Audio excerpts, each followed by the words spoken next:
destroyed in the cell. Proteins, like written languages or computer codes, have a high degree of specificity. The function of the whole depends upon the precise arrangement of the individual parts.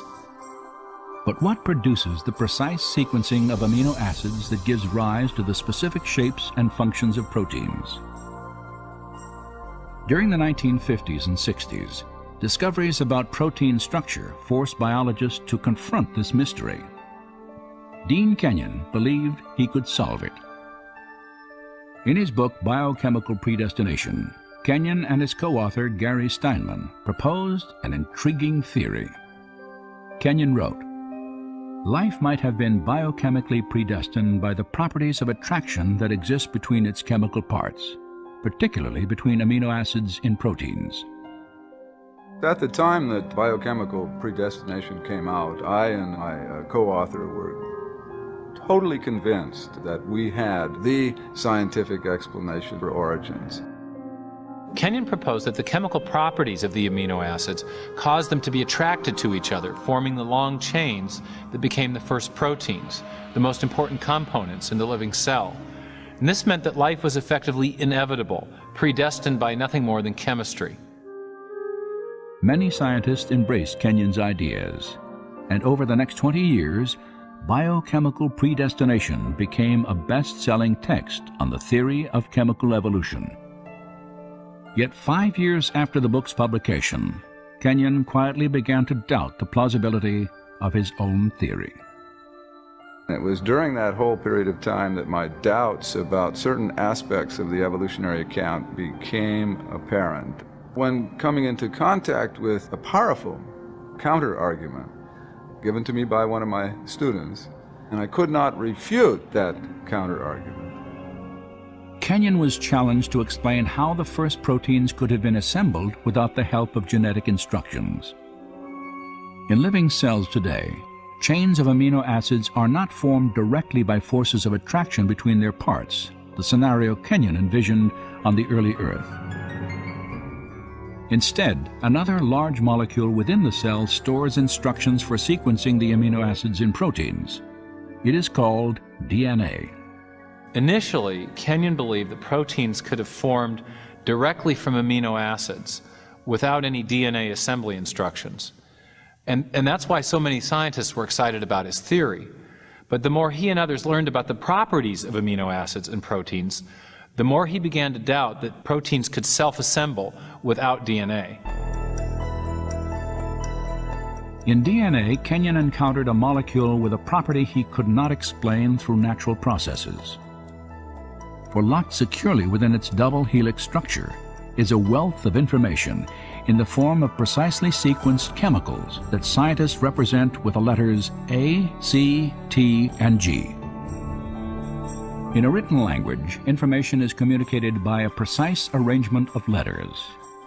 In the same way, the instructions necessary to assemble amino acids into proteins are conveyed by the sequences of chemicals arranged along the spine of the DNA.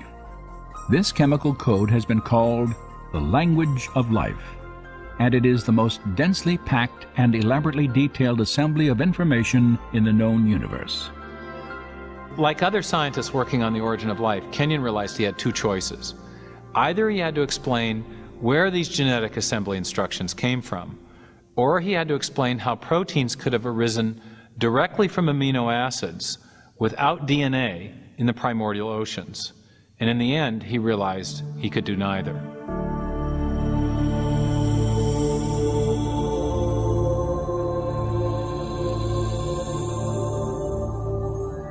It's an enormous problem how you could get together in one tiny submicroscopic volume of the primitive ocean all of the hundreds of different molecular components you would need in order for a self-replicating cycle to be established. And so my doubts about whether amino acids could order themselves into meaningful biological sequences on their own without pre-existing genetic material being present just reached, I guess for me, the intellectual breaking point sometime near the end of the decade of the 70s. As Kenyon reevaluated his theory, new biochemical discoveries further weakened his conviction that amino acids could have organized themselves into proteins. The more I conducted my own studies, including a period of time at NASA Ames Research Center, the more it became apparent that there were multiple difficulties with the chemical evolution account. And further experimental work showed that amino acids do not have the ability to order themselves into any biologically meaningful sequences. Faced with mounting difficulties in his own theory and a growing body of scientific data about the importance of DNA, Kenyon was forced to confront the absolute necessity of genetic information. The more I thought about the alternative that was being presented in the criticism and the enormous problem that all of us who worked on this field had neglected to address, the problem of the origin of genetic information itself, then I really had to reassess my whole position regarding origins. For Dean Kenyon, a new question became the focus of his search for life's origin. What was the source of the biological information in DNA? If one could get at the origin of the messages, the encoded messages within the living machinery, then you would really be on to something far more intellectually satisfying than this chemical evolution theory. Yet Kenyon realized that he faced a narrowing set of options. By the 1970s, most researchers had rejected the idea that the information necessary to build the first cell originated by chance alone.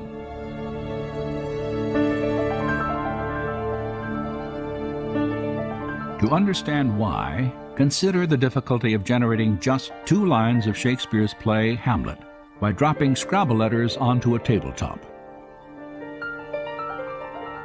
Then considered that the specific genetic instructions required to build the proteins in even the simplest one-celled organism would fill hundreds of pages of printed text. Of course, serious origin of life biologists did not believe that life had arisen by chance alone. Instead, they envisioned natural selection acting on random variations among chemicals to produce the first life. But there was a problem with this proposal. By definition, natural selection could not have functioned before the existence of the first living cell. For it can only act upon organisms capable of replicating themselves, cells equipped with DNA that pass on their genetic changes to future generations. Without DNA, there is no self-replication. But without self-replication, there is no natural selection.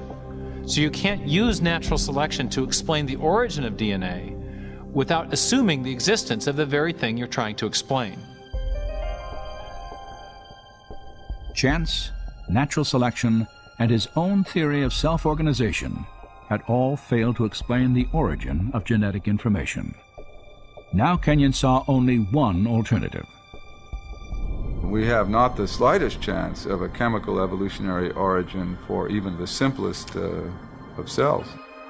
So the concept of the intelligent design of life was immensely attractive to me and made a great deal of sense, as it very closely matched the multiple discoveries in molecular biology.